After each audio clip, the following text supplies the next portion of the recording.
This week, two bear cubs who are too cute, conservation girl power, and curling up with a good book. Coming at you next on Animal Matters. Oh wait, first, some radical raccoons.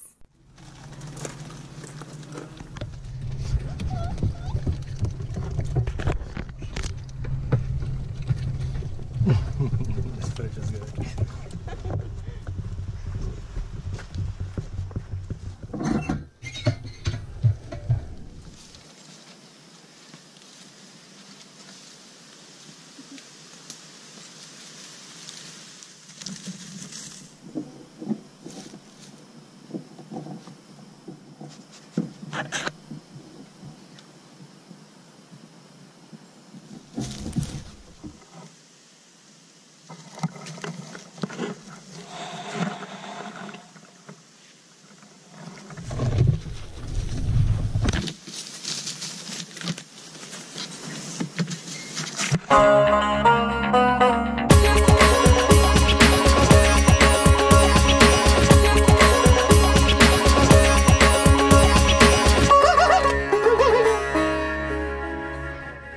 Hi, and happy Friday.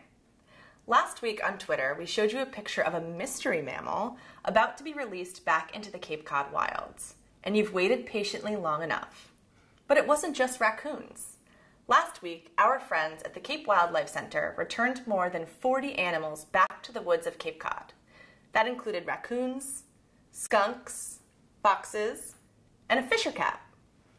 The rescued mammals had been admitted this past spring and summer for rehabilitation, and after lots of TLC, they were ready to return home. Two IFAW colleagues who volunteer for the CWC helped with the release of 3 raccoons and 2 skunks. And lucky for them, they didn't have to use this. And lucky for me, free lunch. What? Next up. Okay, let's be real. Who runs the world? Any Beyonce fans out there? Yeah, you know. Engaging women in conservation and animal welfare is key to protecting the world and the animals we love. I mean, we make up almost half the population after all. And here at IFAW, we have so many amazing lady bosses, like Faye Cuevas. Not only is Faye a lieutenant colonel in the U.S. Air Force Reserves and a decorated veteran, she's also the head of Operation Tenboma, a revolutionary counter-poaching and community security project. Fun fact, she was also one of Vice's Humans of the Year. She's in East Africa right now with a team from PBS NewsHour filming about the communities, both animal and human, that Tenboma serves and protects. Here's a picture of her meeting with Esther Katamboy, a Maasai community leader who organized the Manyatas Women's Association. They asked her how she, a female representative of IFAW, could help the Women's Association. And Esther told her, there are not enough opportunities for our women in conservation. To which Faye replied, let's change that. And she will. And Faye will somehow manage to do it while looking fabulous. She always does. IFAW employs and empowers amazing women around the world. We're changing the landscape of conservation from the inside out. Moving on to Hurricane Irma. It was one of the strongest Atlantic hurricanes in history. It blew through several Caribbean islands on its way to Florida last week. So you guys can probably guess where we're headed. After receiving invitations from local and U.S. authorities, IFAW teams are deploying to the islands of Antigua, Barbuda, St. John, and St. Thomas. When some people think of these islands, they think of white sand beaches, paragliding, tropical drinks, vacation. Of course, there are communities of people, families, friends, who live and work there too. And where there are communities of people, there are communities of animals, dogs, cats, livestock, and wildlife. These animals matter to the community, and they matter to the landscape. So what about them? Are they okay? Well, that's what we're going to find out. Freshly back from Hurricane Harvey, IFAW's Jen Gardner is on the ground responding right now. See? Girl power. It's everywhere. And while the nightly news breathlessly awaits the next natural disaster to report on, we'll be focusing on healing the communities affected by the last one.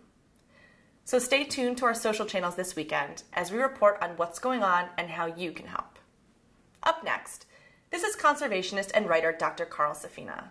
Like us, he knows that animals matter, that they're sentient beings, that their value is present at an individual level, not just as a population.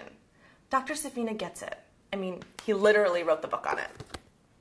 In addition to winning a MacArthur Genius Prize, Pew and Guggenheim Fellowships, countless book awards, he's also done a TED Talk with almost 2 million views. And he's coming here, to IFAW. So if you live in the Massachusetts area, you should totally come. But if you don't worry. We're live streaming it, and we'll give you the opportunity to participate. It'll be just like you're there, we promise. Here are the deets. Dr. Safina is coming to IFAW to present on his 7th book, Beyond Words, What Animals Think and Feel, as our first speaker in our brand new IFAW speaker series. The book is truly a must-read. I mean, you'll never have a boring conversation again. Awkward silence standing in line for coffee at work? Did you know that sea otters use tools? Not those kinds of tools. Show the otter picture. Nice. Or that apes recognize human faces? Amazing animal facts are just the tip of the iceberg. Dr. Safina weaves decades of observations of free-living animals with discoveries about brain functioning, and it'll blow your mind. While you're reading, tweet us using the hashtag AskIFAW, and I will personally ask your good questions to Dr. Safina, live for the world to hear. We end today with new video from Russia. When we first met these 2 little bears, they didn't have much, not even the bare necessities. They didn't even have names. They were each only a month old, and they were left alone in their den. Their mother was scared off from logging activity in their native Russia, and she didn't return. The cubs were brought to IFAW's Orphan Bear Rescue Center in February of this year, and their rehabilitation began. Our team handled the life-saving care, probably a good call, but guess who was asked to name the cubs? Yeah, you! At our rescue center, we named the bears based on where they were rescued. These 2 were found in the Pskov region of Russia. Looks like we're going to need a bigger news box thingy. But you guys took to Facebook and you sent in your votes.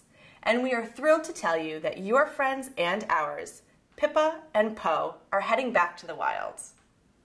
That's our report for this week. Subscribe to our channel to get a notification next time we're live. For updates, check out IFAW.org and follow us on Twitter at Action4IFAW. Remember, animals matter to people and the planet. Join us in being part of the solution.